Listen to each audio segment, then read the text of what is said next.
Assalamu alaikum viewers, I'm your host and today my topic is Egyptian civilization and its characteristics. So let's start with our topic. History of Egyptian civilization. The Egyptian civilization existed for around 3000 years from about 3100 BC to 30 BCE. Egyptian civilisation emerge हुई exist करती है तकरीबन 3000 साल पहले से from around, और उसका जो टाइम पीरियड है वो है 3100 BCE से लेकर 30 BC तक. The civilization was located in the northeastern region of Africa along the banks of the Nile River. Egyptian civilisation की जो लोकेशन है वो है अफ्रीका को जो नॉर्थ ईस्टर्न एरिया है वहाँ पे ये सिविलाइजेशन आबाद हुई थी along the banks of the Nile river.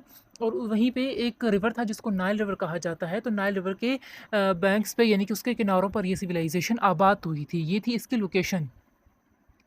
अब हम डिस्कस करते हैं कैरेक्टरिस्टिक्स को कि इजिप्शियन सिविलाइजेशन के कैरेक्टरिस्टिक्स क्या क्या हैं.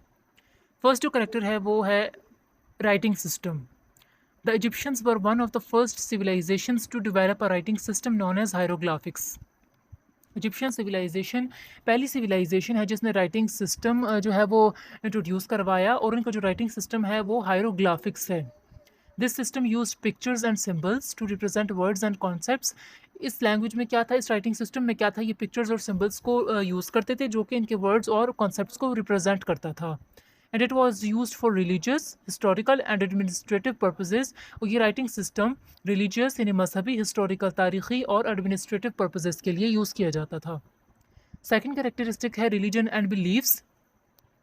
The Egyptians had a polytheistic religion. जो इजिप्शियंस थे वो पोलिथिस्टिक रिलीजन रखते थे, where they worshipped a pantheon of gods and goddesses that represented different aspects of nature and human life. ये बहुत सारे गॉड और गॉडेसेस को मानते थे, उनकी पूजा करते थे. Different aspects of nature and human life, जो कि डिफरेंट जो है वो एस्पेक्ट्स को, नेचर के डिफरेंट एस्पेक्ट्स को, ह्यूमन लाइफ को रिप्रेजेंट करते थे. They believed in an after life. ये दुनियावी ज़िंदगी के बाद की जो ज़िंदगी होती है उस लाइफ पे भी ये बिलीव रखते थे. And they built elaborate tombs and temples to honour their gods and prepare for the afterlife. और इजिप्शियन सिविलाइजेशन में इन्होंने अपने खुदाओं के लिए जिनको ये मानते थे उनके लिए उन्होंने बहुत सारे मज़ार वगैरह या टॉम्स और टेम्पल्स, मज़ार और मंदिर और गिरजाघर वगैरह बनाए ताकि उनको प्रिपेयर किया जा सके उनकी आफ्टर लाइफ के लिए.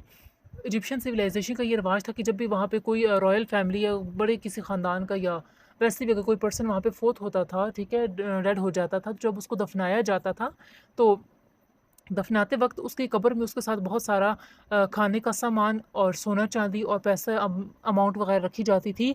उन लोगों का ये बिलीव था कि ये चीज़ें जो है वो साथ दफनाने से बाद में भी जो है मरने के बाद भी ये सारी चीज़ों की ज़रूरत पड़ती है तो उन्हें काम आएंगी. तो जब भी वो किसी को फोत होने के बाद दफनाते थे तो वो बहुत सारे जो है वो खाने पीने का सामान और वो चीज़ें भी उस शख्स के साथ ही जो है वो ज़मीन में दफना देते थे ताकि उनको बाद में काम आए. थर्ड कैरेक्टरिस्टिक है architecture. The Egyptians were known for their impressive architectural achievements. Architecture में भी इजिप्शियंस ने जो है वो बहुत ज़्यादा अचीवमेंट्स की, such as the great pyramid of Giza and the temple of Karnak. जिस तरह के ग्रेट पिरामिड ऑफ गीज़ा, जिस तरह के गीज़ा का pyramid and the temple of Karnak, ये इनकी मेन कॉन्ट्रीब्यूशन है, मेन अचीवमेंट्स हैं आर्किटेक्चर में. They used advanced engineering techniques to build these structures such as ramps and pulleys.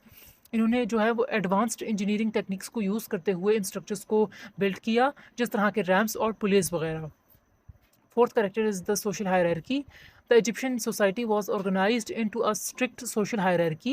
जो इजिप्शियन सिविलाइजेशन है ये बहुत ज़्यादा इसकी जो हायरार्की है बहुत ज़्यादा कॉम्प्लिकेटेड है, with the pharaoh and the royal family at the top, जिसमें फ़ैरो और जो रॉयल फैमिलीज थी वो टॉप पर थी, followed by the nobles, priests, merchants, craftsman और पीजेंट्स. और जो आम लोग थे, मामूली लोग होते थे, वो बाकी सोशल फर्दर कैटेगरीज में डिवाइड थे. जिस तरह के आम लोगों में जिस तरह के प्रीस्ट्स वगैरह, नोबल्स, मर्चेंट्स, क्राफ्ट्समैन और पीजेंट्स यानी कि किसान वगैरह, ये सब लोग जो थे बाकी सोशल कैटेगरीज में ये जो है लोअर क्लास में जो है ये लोग डिवाइड हुए थे.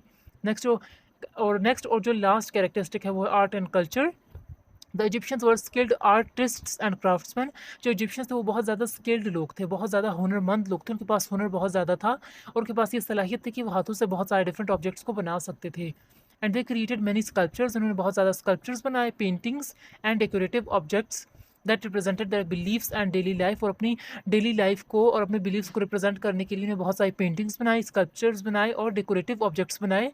They also developed a rich culture of music, dance and literature. और उन्होंने बहुत एक कल्चर जो है वो इंट्रोड्यूस करवाया म्यूज़िक का, डांस का और लिटरेचर का। तो ये था सारा कुछ इजिप्शियन सिविलाइजेशन के बारे में। होप सो गाइस आपको आज का टॉपिक समझ आ गया होगा, and please look forward to next video and do like, share and subscribe my channel. Thank you so much.